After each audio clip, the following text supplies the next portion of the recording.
I'm lost. I've never been to this part of the park before.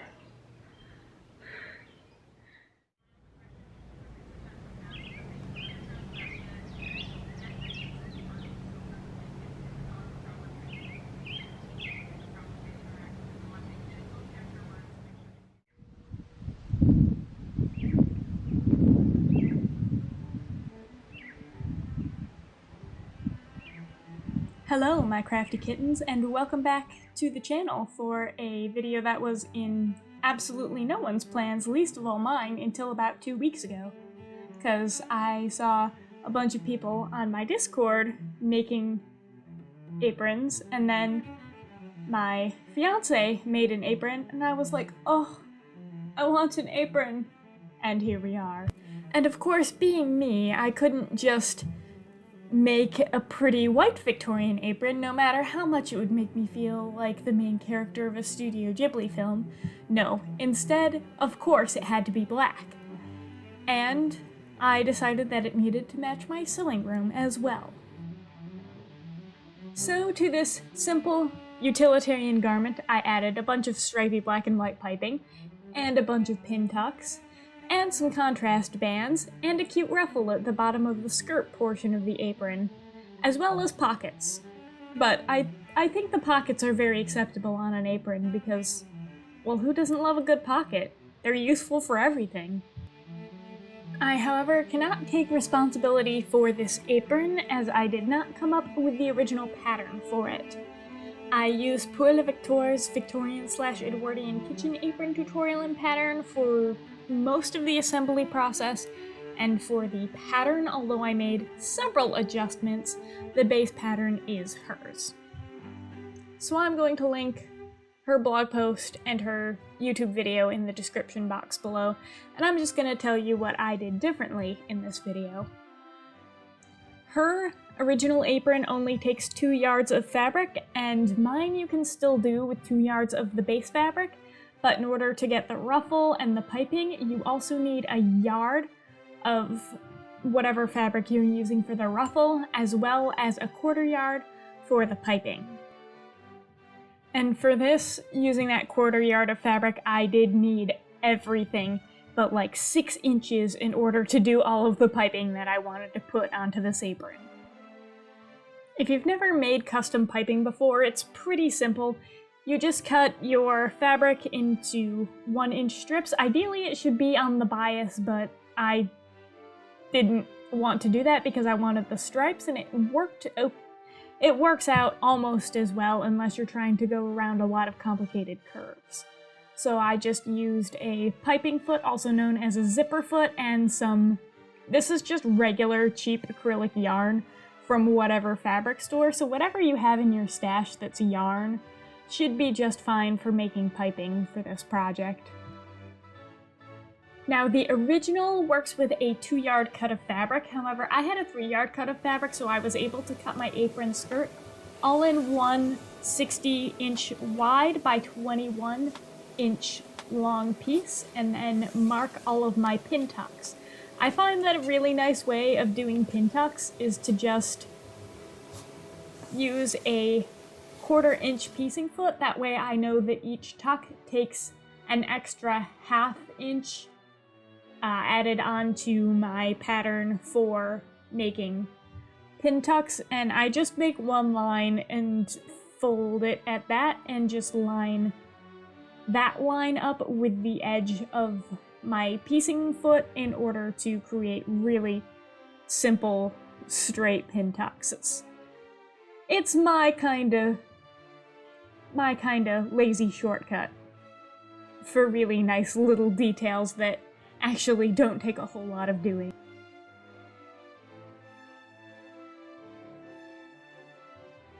Pin tucks complete, I moved on to my contrast ruffle, which is about 8 inches deep with a narrow hem at each side, and then the gathering stitches on top of that, of course, and I used 4 panels of the entire width of the fabric in order to create these, because it needs to be very full to have a nice gathered look across that entire 60-inch wide panel of fabric that we used as our skirt bit. And I'm just using the selvage of the fabric in order to finish off the edges where they all connect. I used a rolled hem foot for a very narrow bottom hem for the ruffle, and then ran 2 very loose gathering stitch rows on the very top in order to gather down my ruffle, and then I was able to start attaching it.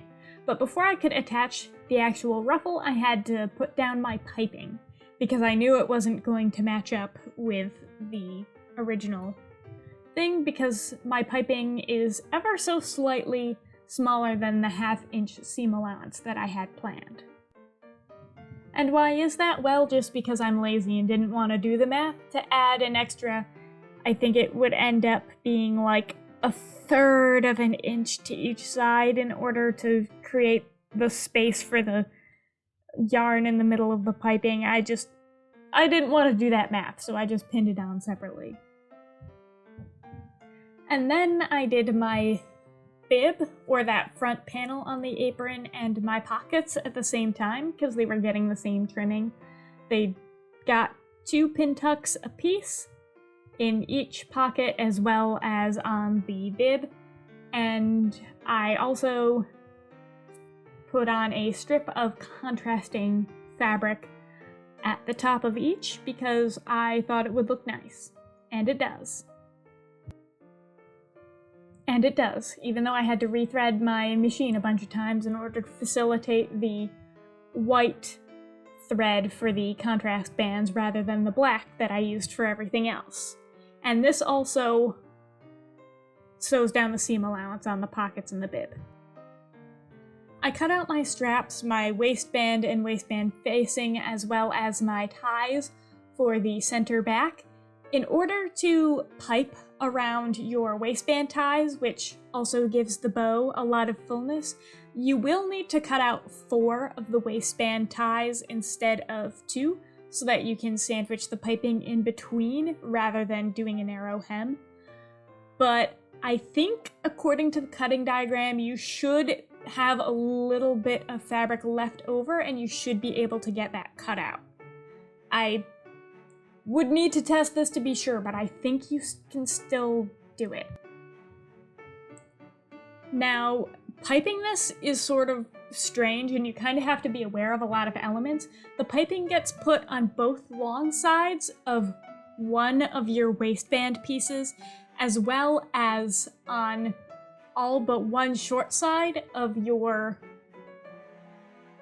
2 of your back ties, as well as one side of each strap. You kind of gotta be aware of where everything is gonna end up, just to make sure that you get it put in on the right side. Now, with this garment, you do have to keep in mind that you're going to have to make some sort of alteration if you want the piping on both sides of the straps, as the piping will not end up finished because the strap gets folded over, kind of like double fold bias binding, if you've ever worked with that, in order to finish off the raw edges at the side of the bib. Now, I really like this because it finishes off everything really neatly, and you just fold it over and you top stitch the whole thing down, and it's a nice finished edge and it looks really neat. But if you wanted to have the piping on both sides, you would have to make some sort of alteration to not have the raw edges of the piping just out. I personally think having the piping only on the inside is kind of cool, and even if I wanted to have it symmetrical on the straps, I wasn't willing to faff around with turning this part of it inside out, so I just went through and did it this way, even though I suppose it does look a little bit strange when the straps cross over in the back. To have it only on the one side, but It's a utilitarian garment, I say, having sewn a bunch of pin tucks into it.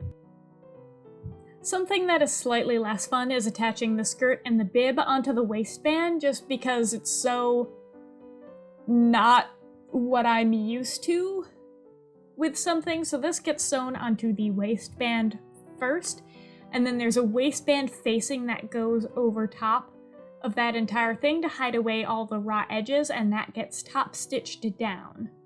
However, you're sewing the wrong sides together by the right, and it's a little, it feels a little bit backwards, even though you know that's what you're supposed to be doing. It's also just kind of floppy, because this waistband isn't reinforced with anything, although I really should have put some fusible interfacing in the waistband facing, now that I think about it. But at the time I was making this, I wasn't thinking about it, and that's my bad. Add some interfacing to the waistband facing, it'll probably keep it from folding up and being weird.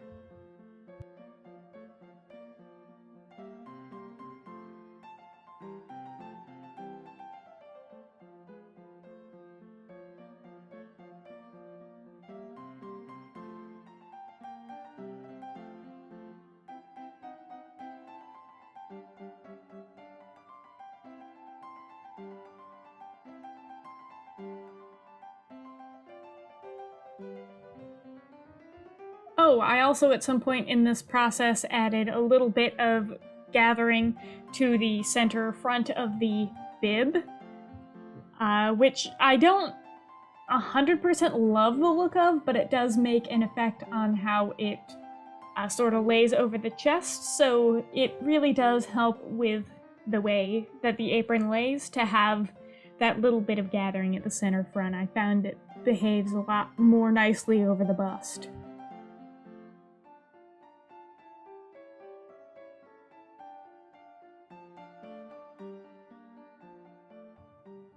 Now, to add the piping on all three sides of the ties that you can see, as one end is just raw and it gets kind of pleated up into the waistband in order to hide away those raw edges, you really do need to, as you can see me doing here, clip the edges of the piping, and even then I wouldn't hold my breath on those edges being nice and sharp. They do come out kind of rounded, and I don't think that's my fault. I think that's just sort of a risk you take when doing piping this way, and then you slap the other side on top and turn it inside out.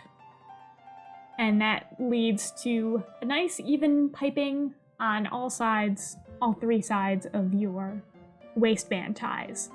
But it is not the way that Pour la Victoire tells you to do it. Like I said, these waistband ties get kind of pleated up into the waistband. You can't make them too much wider than they are right now, just because they need to fit into the waistband and the waistband facing and not be too bulky, or else you're not going to be able to sew through them. Just sort of do your best with that, although the piping does add a lot for making your bow bigger, but that's not what Pour la Victoire says to do. So this is a little bit different from what she says. What I am doing that she told us to do is to face the waistband with this extra waistband, and I have to kind of be real finicky. You just sort of turn in the seam allowances and then set it on and pin it until it looks neat, and then top stitch it on there. And you'll notice I don't show me sewing over any of the ends, even though I really should demonstrate how I pivot on the corners. However, I wasn't 100% sure I was gonna be able to sew through all of those layers at the edges of the waistband. However, my sewing machine seemed to go through them no problem. Then I tried the apron on and realized that the straps were slightly too short, so be aware of that if you have a long torso. It might not reach your waist. And then 2 birds, 1 stone, I pinned my pockets roughly where I wanted them to go when I had finished putting them on, because otherwise I always end up putting them too low. And for my buttons, I just used my buttonhole foot on my sewing machine in order to put the buttonholes in, because I was not willing to spend a bajillion hours doing shitty buttonholes. And while I was at it, I sewed my patch pockets on with a line of stitching as close to the edge of the pocket as I could, and then a second line of stitching about 1/4 of an inch inward to secure my pockets on very well, since I do want to be able to use these pockets when I wear this apron. Final step was to sew my buttons on with my new thimble, which I'm very pleased with. It's leather, and it has a little metal disc at the tip of the finger in order to kind of help protect your finger more. It's very pleasing. Do enjoy.